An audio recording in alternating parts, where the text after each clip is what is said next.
for years and years, yet when it finally comes time to actually speak, your mind just goes completely blank? Well, trust me, you are definitely not alone.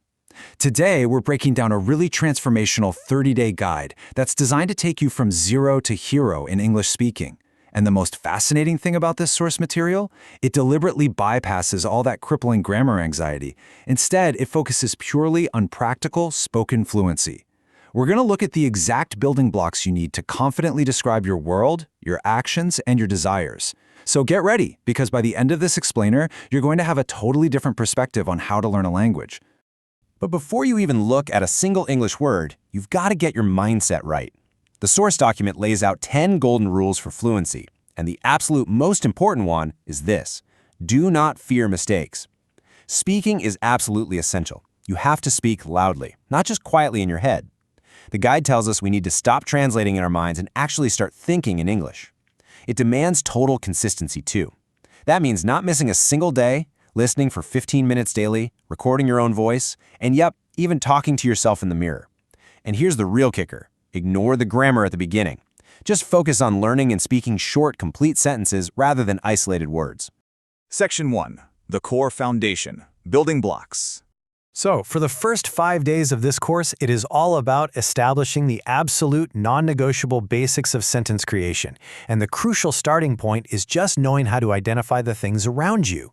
This brilliant framework simplifies it all down to distance. We use this for a single object near you and these for multiple objects near you. If something is far away, well, it's that for one object and those for many. Seriously, look around the room you're in right now. I want you to literally point and speak out loud. This is my phone. That is a chair. These are my books. By doing this aloud, you're connecting the physical space around you directly to the English vocabulary, entirely skipping the need to translate. Next up, we've got to talk about ownership. What belongs to you and what belongs to others? The rule here is wonderfully simple. If you're talking about yourself, the person you're speaking to, or a group, you just use have. For example, I have a phone, you have a bike, or they have money. But if you're talking about a specific other person or thing, like he, she, or it, you switch that over to has. He has a car, she has a phone. Take a second right now and proudly state something you own out loud. I have, and just fill in the blank. Section 2. Time and Action. Moving through life. Now, to talk about our lives, we obviously need to express actions across time. But we want to do it without getting bogged down in terrifying textbook terms like past perfect continuous. The source simplifies this beautifully. Instead of complex headache-inducing tense charts, just think of it as a smooth timeline. If you're doing something right now, use am, is, or are with your action. I am reading. If you did it yesterday, it's was or were. I was reading. And if you're going to do it tomorrow, just add will be. I will be reading. Notice how the core action, reading, doesn't really change at all. You're just swapping out one tiny word to magically transport your sentence through time. And this timeline approach works perfectly for your daily routine, which the guide focuses heavily on right around day 10. You can map out your entire day with a simple I am or I plus an action verb. In the morning, I wake up. In the afternoon, I go to work. In the evening, I come home. At night, I sleep. The text really emphasizes practicing these routine sentences aloud until describing your day literally becomes second nature. So, I'm going to break the fourth wall here for a second and ask you straight up, right here, right now, what are you doing? Seriously, think about your answer. I am learning English. The confident answer should be I am learning English. The 30-day guide has a really strict practice rule for this. You should speak every single practice sentence out loud exactly 5 times. So say it with me right now and say it with some volume. I am learning English. Say it again. The physical act of speaking is exactly what builds that crucial muscle memory. Section 3. Describing your world. Adding details.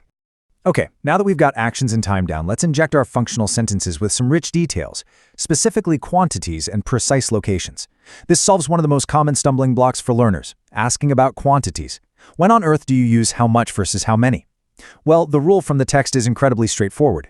If you cannot easily count the thing individually, like water, money, or food, you ask how much, like how much water is there? But if you can physically point to them and count them one by one, like books, chairs, or cars, you use how many. How many chairs are in the room? Next, we need to lock down location. The source breaks down prepositions to their most functional, everyday uses. You use in when something is physically inside something else, like I am in the room. You use on when it's resting on top of a surface. The book is on the table. And you use at for a specific place or a specific time. I am at home or I go to work at 9 a.m. Adding just these 3 little words instantly makes your sentences infinitely more descriptive and useful. Section 4. Expressing ability and advice. Moving into the second half of this journey, you start communicating what you can do, not just what is happening. The crucial keyword here is can. It represents pure ability. I can speak English, I can drive, I can cook. And if you lack the ability, it simply cannot or can't. I cannot swim. Once again, the guide insists you speak this, so say it out loud right now with absolute confidence. I can speak English. Because honestly, by the time you followed this method, it's a fact. Then there's the nuance between giving a mandatory rule versus just offering some helpful advice. The source differentiates this really beautifully. Must is for an obligation or a strict rule. You must study today. You must not eat junk food.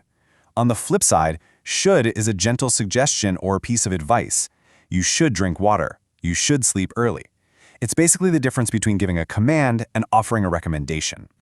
Which naturally leads us to personal desires. Here's another interactive question for you to process. Think about your own goals. What do you want to do? Using the want to structure from day 15 of the source, your answer is likely going to be, I want to speak English fluently. This I want to plus a verb pattern is honestly one of the most powerful tools in everyday conversation. And looking back at all the blocks we've covered, I want to remind you that you now have the exact linguistic tools to do exactly this. Section 5. The Fluency Challenge. Now, day 30 isn't about learning some new massive list of vocabulary words. It's the grand finale, an entire day dedicated purely to review and practical application, bringing all those separate building blocks together. You see, true fluency is not about memorizing complex grammar rules in silence. It's about seamlessly combining these thematic blocks into confident paragraphs. It's like a giant puzzle coming together. It's being able to wake up and seamlessly say, I usually wake up at 7 a.m. Yesterday I was tired, but today I am happy. I can speak English, and I will be working later.